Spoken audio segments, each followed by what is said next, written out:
Roberts under fire by Dodgers fans. Uh-oh. Look, I could go. I'm going to go into the story right now, and you know me. Brad J covers the stories, and Brad J doesn't really harsh Doc too much. But Dave Roberts on this one, I gotta speak out, man. I gotta speak out of what he did, because to me it made no sense at all. Right? It makes no sense. So, and I go through and I look at messages every day, and I see the messages saying Roberts needs to go. He needs to be fired. I don't think that, but he does make some mistakes, and I feel like yesterday's game was one of those mistakes where you could examine the game all the way through, and you're going to figure out a few mistakes that he made.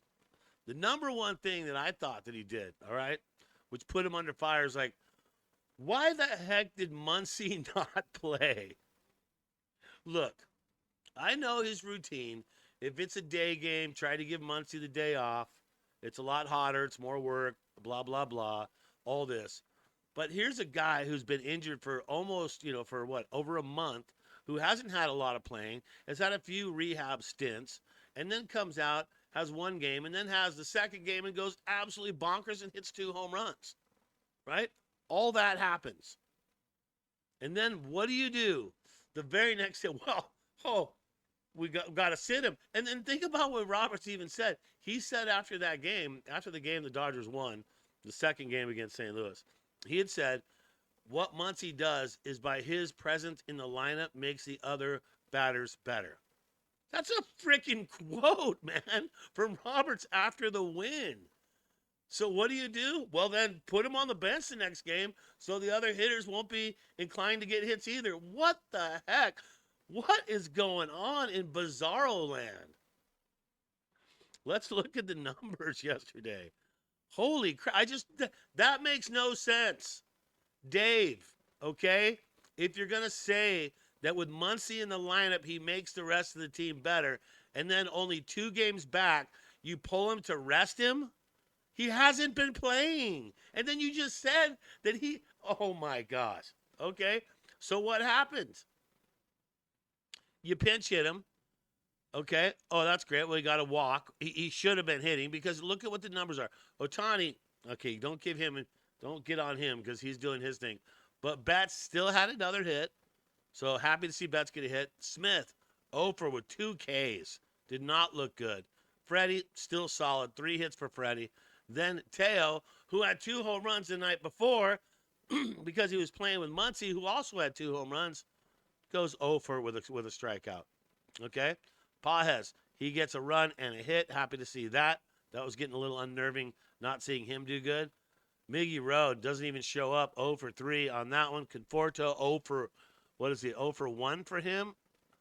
Man, and then Alex Call, 3 at-bats and 1 hit for him. And, 2 hits. Actually, 2 hits for him, and he scored a run. Like to see that.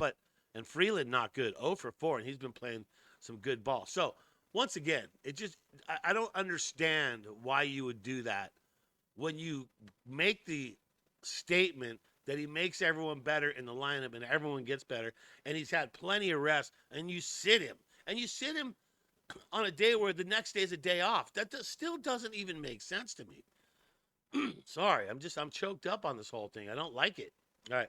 But good news yesterday, Ohtani, we need some good news here. Ohtani notched his 1,000th career major league hit, a 2-run blast.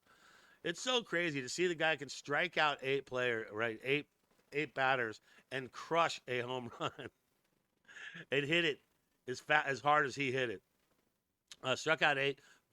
Dodgers could not hold on to the late lead. Lost 5-3. Bullpen implosion on that one.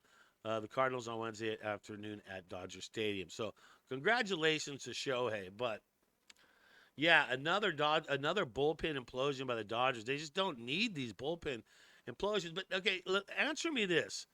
Answer me this, people. Okay, Ohtani pitches 4 innings. Hasn't the last couple of games he's pitched 4 innings? Has he gone over 4 yet? And why wouldn't he go over 4 at this point? Why wouldn't you run him out there for a 5th? He's struck out 8 guys in 4 innings. He only gave up 2 hits and one earned run. So he's pitching well. I mean, I look at, you got Robleski, who did good the first 2 innings, and then had a little bit of hiccup, but he lasted 3 innings. He would not have had to have that that hiccup in the last inning if Ohtani goes 5. Why don't you have Ohtani go 5? I don't think the pitch count was out of control either. So it's like, that doesn't make sense to me. He's on fire. You almost gave that win away by pulling him after the 4th. That's what I thought. I mean, and then Vesia, look, he's human. He's not going to get them all. Gave up 3 hits, 2 runs, 1 earned. Takes the loss. Walked the dude. Like, definitely out of character for Vesia. 247. Then Stewart. Let's bring Stewart in so he can give up another run. Why is that not switched? Wouldn't Stewart be after Robleski? I don't know what Roberts got's going here. Is Stewart now the closer? Because that's what it seems like he's doing. He's putting him at the end at most of these games. And, it's not going the way it should go. So there you go. That's what it is. 5 innings, I think Shohei should be pitching now, right? I don't think and if you're going to give up 12 hits in a game to a team, your offense better show up. And the offense for the Dodgers obviously did not show up. So that's just how it is. Sometimes it shows up, sometimes it doesn't. Hey, subscribe, like, turn on notifications. Getting close to that 8,000 mark, trying to be 10 by the end of the season. So we'll see how that goes. All right, let's get back into the stories. Let's examine that 3-team trade. Was that good? A lot of people were saying the 3-team trade was good. It was bad. It was this. It was that. But if you listen to what Jim Bowden, and Jim Bowden, a lot of people either like him or don't, of The Athletic, was a big fan of the trade.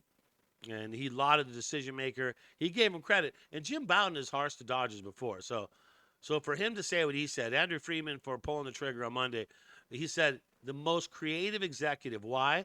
Because Dodgers president of baseball, Andrew Freeman, who once again won a 3-way trade, this time with the Rays, the Reds, and netted Los Angeles lefty Adam Saranovsky and righty Paul Gervais and catcher Ben Rotvet.